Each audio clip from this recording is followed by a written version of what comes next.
Hey guys, it's Allie, and I am so excited about this video that you're about to watch. I redid a lamp that I inherited from my mom when she passed away. I wasn't ready to get rid of it. She would have said, Allie, get rid of that. It's just stuff. I didn't want to let this one go. I wanted to keep it. It reminded me of her and I could make something special out of it. So in this video, we're going to tackle a lot of different techniques. We're going to do a little bit of decoupage. We're going to use our IOD molds. I'm going to tackle some things that I didn't think I did very well, and I'm so excited that I did, like the molds. But I can't wait to get started and redo this lamp with you.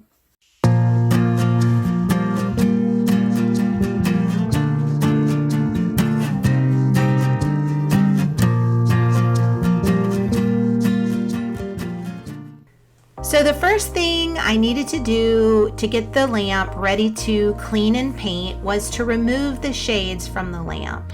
Now it had some kind of faux capiche shell shade in it, and it was really brittle. It had seen better days. It was falling apart, so I will be discarding those.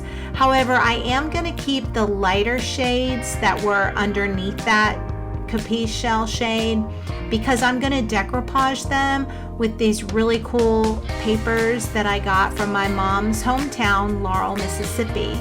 So I was really careful when I took the shades out.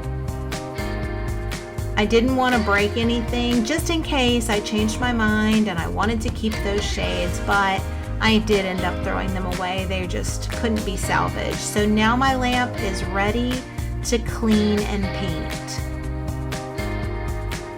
Now I'm going to use the Prep by Rethunk Junk to clean my lamp, because it is the only prep that you need when you're using this Rethunk Junk paint, but it is a must. You must do this. And the lamp was pretty dirty and grungy. You'll see in just a second that it was pretty yucky. It had been sitting in a corner in my office and collecting some dust, so it needed a good cleaning. So whenever you use Rethunk Junk paint, remember you must use the Prep to clean to get your surface ready for the paint to adhere.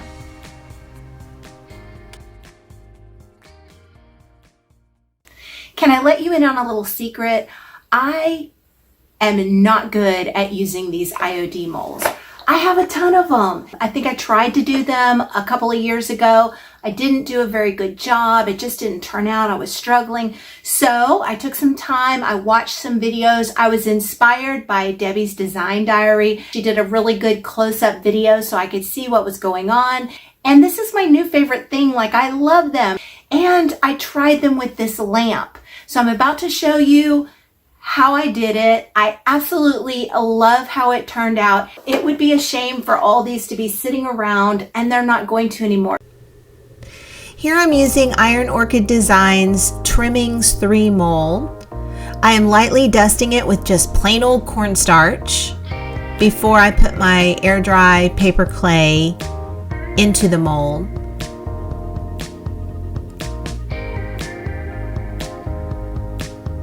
I'm going to thin out a section of the clay and just press it down into the mold so I'm sure to get all the detail of the mold.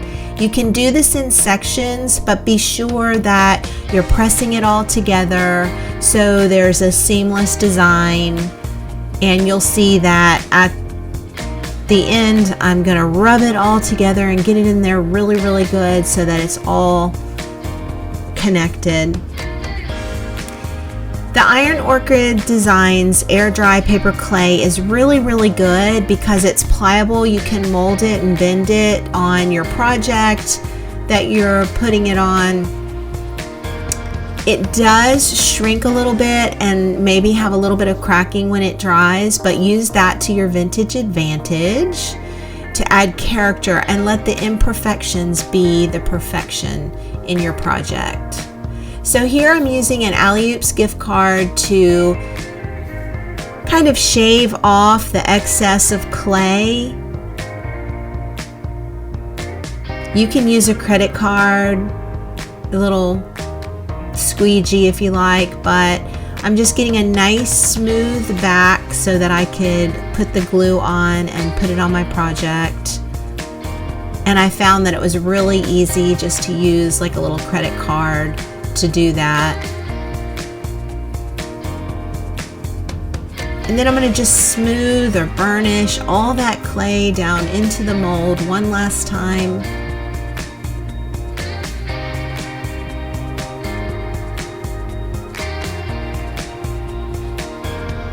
Make sure I have all the clay in the mold.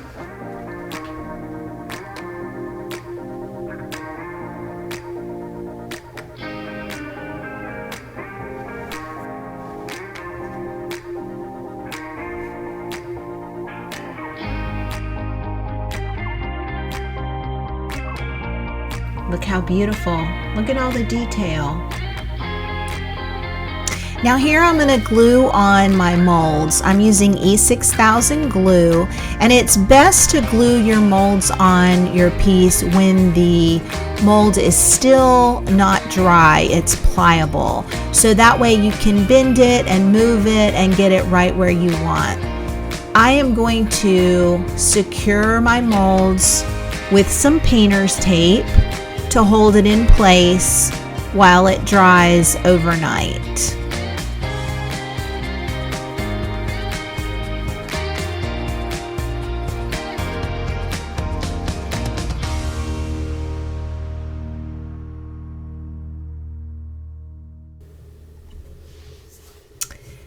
So picking a color for a project is sometimes really challenging for me, but I love the process, and I settled on Rethunk Junk Fresh Sage, which is a beautiful light sage green. And here, after I've let the glue and molds dry overnight, I am painting my lamp. I had already painted a little bit of it to see if I really like the color, and so now I'm just going back over and painting the rest.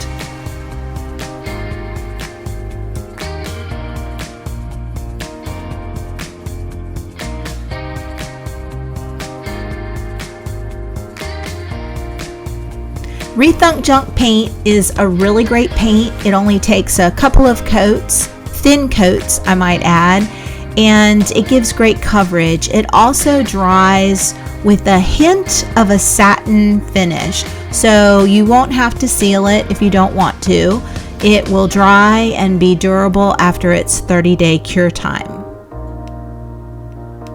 And this piece of the lamp, other than the molds, was metal, and Rethunk Junk paint is an excellent choice when painting metal. I didn't have to prime it. All I did, as you saw earlier, was clean it with the prep. And here I'm just making sure that I get down into all the little grooves and crevices, the details of the molds that I put on there.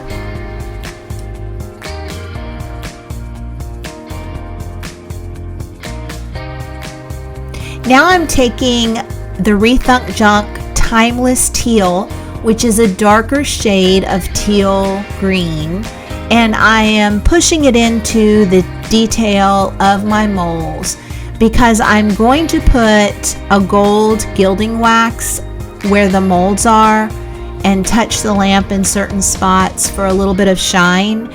So a darker color will really make that gold gilding wax stand out and be beautiful. And now I'm adding that darker shade Timeless Teal to the detail in the base of the lamp. I had already painted the lamp Fresh Sage and it was ready to go. So now just wherever there's a little bit of detail in the base of the lamp, I'm putting a little bit darker shade, the Timeless Teal by Rethunk Junk.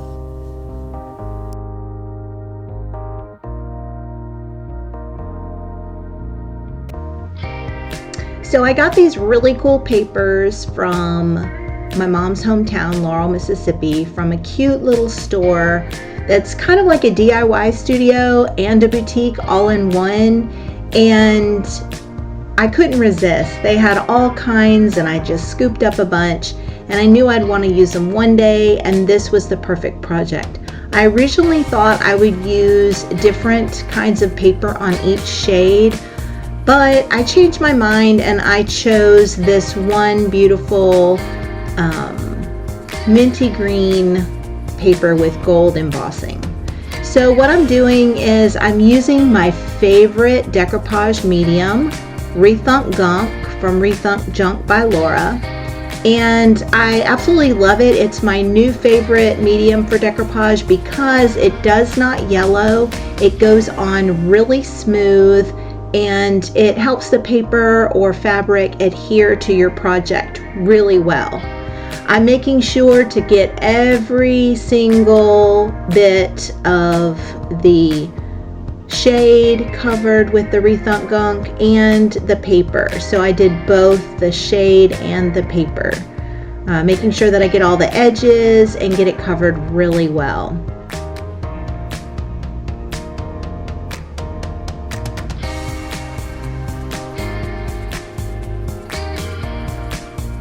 Next, I'm gonna just put the paper down on my shade on the side that I put Rethunk Gunk on, so it kind of sandwiches together. And then I'm going to gently press it down into place. And I'm going to use an Alley-Oops gift card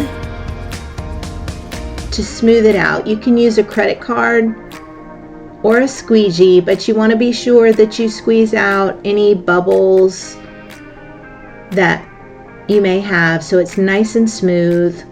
You might get a little excess come out around the edges, but Rethunk Gunk cleans up really easy, so no worries there. And you may want to put a top coat on when you're finished just to seal it. Now there's just one last step to this project. I'm going to use Dixie Belle's gold gilding wax just to add a little bit of gold right on the detail of the molds that I added on the top and the bottom, and then I've already added a little bit on the base where the details are. So when you use this wax, you can use your finger and you can just rub it on really lightly, and that works great. And I'm going to put a little bit on the sides of the shade, and it just adds that little something extra, and it catches all the highlights of the mold. You can also use a brush if you like and just get that gold in there like that. Whatever works best for you. I know I sometimes just like to get my hands messy, so I'll just use my finger and add that little bit of gold here and there. I couldn't be happier with how well this project turned out. The gold wax and the gold embossed paper that I decoupaged it with, they all go together and it looks like a brand new lamp, like not even the same lamp. And I learned so many new techniques. I grew my confidence, and I hope you did too. If you enjoyed watching this video, please subscribe to my channel, and thanks for watching.